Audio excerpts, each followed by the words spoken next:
The Wynn Resort in Las Vegas. It's theCUBE, covering .next Conference 2016. Brought to you by Nutanix. Now, here are your hosts, Dave Vellante and Stu Miniman. Welcome back, everybody. Professor Deepak Malhotra is here. He's with the Harvard Business School and author of Negotiating the Impossible, How to Break Deadlocks and Resolve Ugly Conflicts, parenthetical, without money or muscle, end parenthetical. Deepak, welcome to theCUBE. Great to see you. Thanks for having me here. Happy to be here. So, what are you doing here? Well, among the other things that I do with my time, I happen to be on the board of advisors for Nutanix, and I've been working with Nutanix for the last a little over 2 years on various aspects of negotiation, deal making, training, etc. And so I attend a few of their conferences, a few of the sessions. I talk at a few of the conferences as well, so that's what brings me here. So it's somewhat odd, right, to have a negotiations expert come and talk to customers about negotiations, but I guess the angle would be if you're stuck in sort of a legacy world, you need to negotiate your way out. Is that well, there's a couple things going on there, right? So on the one hand, I think it shows a little bit about Nutanix's perspective, that it isn't a zero-sum game. It's not we're going to train the Nutanix people so they can get an advantage over customers. I think the company really is focused on creating as much value as possible for the end user. And when you take that mindset, it actually makes sense to be inclusive and bring everybody in the ecosystem into the room. So it's not just, hey, Professor Malhotra, can you train our salespeople? It's, we want to share your ideas with everybody. And I think that's really a good sign when a company's willing to do that. The second thing is, as you just alluded to, a lot of the folks that are coming here and a lot of the people that are customers who are thinking about moving in the direction of Nutanix or have bought into the idea, they still may need to sell it internally. They still may need to negotiate internally. How do we change our organization, or how do we move our organization from what it's been doing to what it wants to be doing or it should be doing? And there also, many of the same skills can be useful. So why not educate them about some of the things that they might not have thought about yet? So let's talk about your book a little bit, the premise. As I told you, I haven't read it yet, but I do have it. In the book, you talked about the 3,000-year-old Treaty of Kadesh and things that we can learn from 3,000 years ago. Give us the basics and the premise of the book. So the book starts out with the story of the Treaty of Kadesh, which I don't think is something that many business books start out talking about. Certainly I hadn't seen it before I started researching it. And one of the interesting things that happens is that there's a lesson embedded in the story of the Treaty of Kadesh that I think is as relevant today in negotiations of just about every kind in the business world and outside that's worth telling. And the basic story goes as follows. The Treaty of Kadesh is the most ancient peace treaty known to mankind. As far as we know, it's as old a peace treaty as we have evidence of. And it was between the Egyptians and the Hittites. And these two parties were at war, and at some point they must have decided, enough of this, we need to put an end to this, there's too many costs internally and externally, too many other threats, we need to find a way to resolve this conflict. What often happens in these situations is that nobody wants to look weak, nobody wants to be the one asking for peace, because that might just embolden the other side. So what ends up happening is that somehow they overcome these hesitations, they reach this agreement.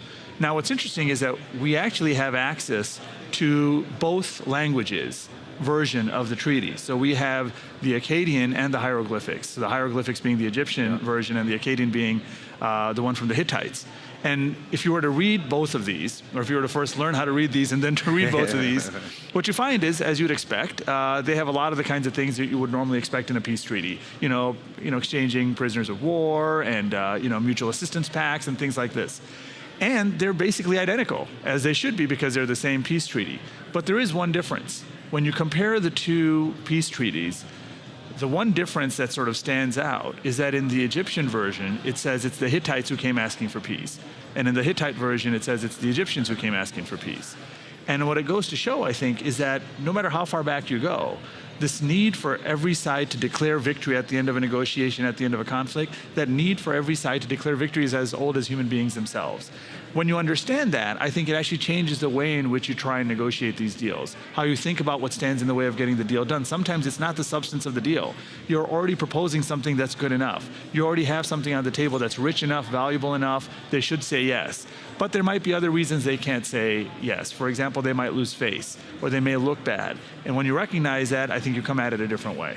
So, looking at your research, one of the things you focus on is trust. Yeah. And one of the challenges we have in technology is, people are entrenched with the way they do things. They're not likely to, be first or go there. We've now got thousands of people using Nutanix, but how does Nutanix or others that are new get a proper seat at the table and be able to be part of a discussion that, when you've got big incumbents in there and the old ways of doing things?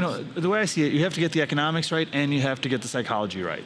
The economics is, you have to have a good product. It needs to be priced appropriately. You need to be bringing value to the table and be pricing based on that value proposition. So that's sort of basic business stuff. The problem is, as I mentioned earlier, you may have the right product, you may have something that people, quote, should be using. It is better than the alternative. But there might be these psychological hurdles that you need to get over. A prominent one being what you just alluded to, which is when nobody else is doing it, nobody feels the urgency to do it. If you get the sense that there's not a mass of folks running after your product, they sort of feel like, well, maybe that means something. Maybe it means it's not a big deal. Maybe it means it's not so urgent. Maybe it's not that good of a product. So the early hurdles that companies like this face are really big ones. You don't have a long list of customers that you can use to prove to other people that this is the way you should be going. There's always a risk that somebody's going to take a bet on this, and if something goes wrong, it's sort of the old nobody lost their job buying IBM kind of a mentality. And so as a negotiator and as a company that's starting out as an early stage company, especially in technology where you're doing something disruptive, you need to start thinking a little bit about how do we get them over that? How do we get them to start understanding that, here is a list of customers that are using it, and here's the testimonials, et cetera. You think about the pricing. The most common thing that happens when you walk into the room with a new disruptive technology is that the person on the other side says, are you crazy? You're charging 10 times what your competitor is charging. You're sitting here telling me to pay X, if I do nothing, I have to pay zero. All right? Nobody pays this kind of money for this kind of thing. That is a very common response salespeople get when they are in an environment like this. And one of the things I advise people to do in that situation, is to make sure they don't make the worst mistake a salesperson can make in a moment where somebody says, your price is 10X what everybody else is charging, nobody pays this much. The worst mistake a salesperson can make is to apologize for the price being too high. Now, they don't always do it by saying, oh my God, I'm so sorry, but they seem apologetic. They're very quick to say, oh yeah, I know it's high, but I'm sure we can work something out, but yeah, I know it's a lot of money. The moment you go in that direction, what you're basically doing is you're giving the other side a license to haggle with you, because what you're telling them is that even you don't think the price is appropriate. A better response in a situation like this is for the salesperson to say, listen, I think the question you're asking me is, how is it that despite our price being 10x what some other people are charging, we have a long list of people wanting to buy our product? What kind of value must we be bringing to the table for so many people wanting to buy this product? Now, I'm happy to talk about that value, because at the end of the day, we all know nobody's going to pay more for something than it's worth. Nobody would do that. You're not going to do that. So why don't we figure out what it's worth?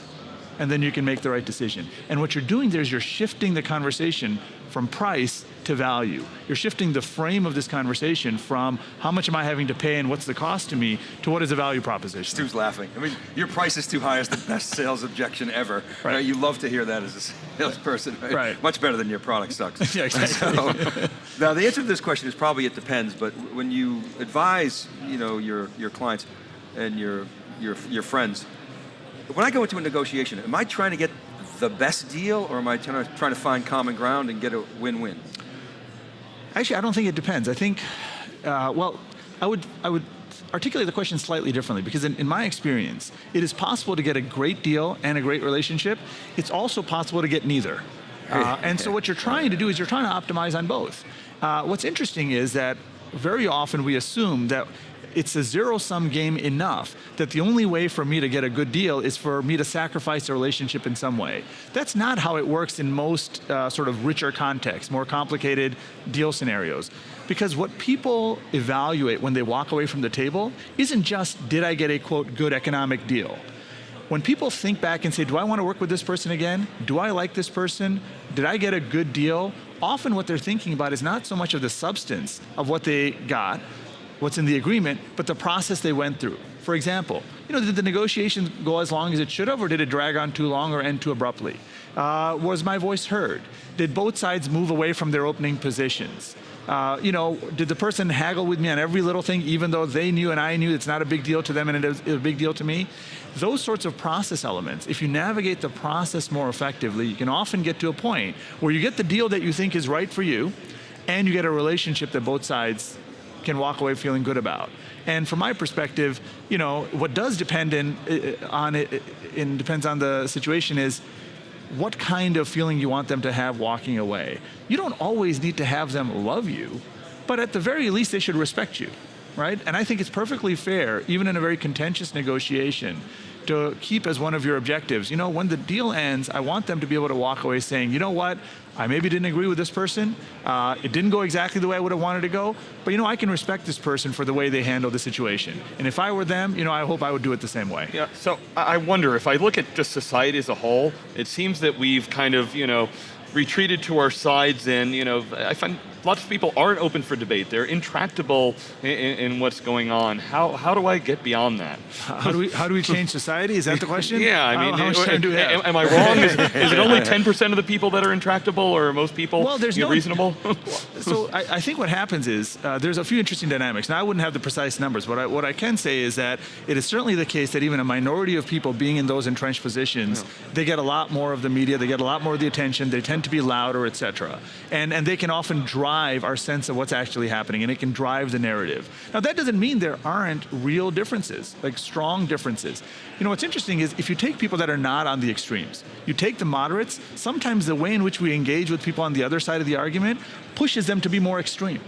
See, when we ourselves show up thinking of ourselves as relatively moderate, enlightened people who have a set of point of view, but you know what, I'm very open to other people's perspective. But then we get into the conversation and we end up challenging people in a way that they don't find particularly useful. We start poking holes, we start making it's about a winning and a losing in a debate, and there's going to be, at the end of the day, points scored based on who wins the argument. Then people end up getting more and more entrenched, even in ways that they otherwise wouldn't be. So the question is, can we get to a point where at least those people on each side, and I find on any political issue, I can find people on both sides that I think are trying to do the right thing and have, perhaps limited information, but they're trying to do the best they can with that information. They have good intentions, and they're reasonably smart people.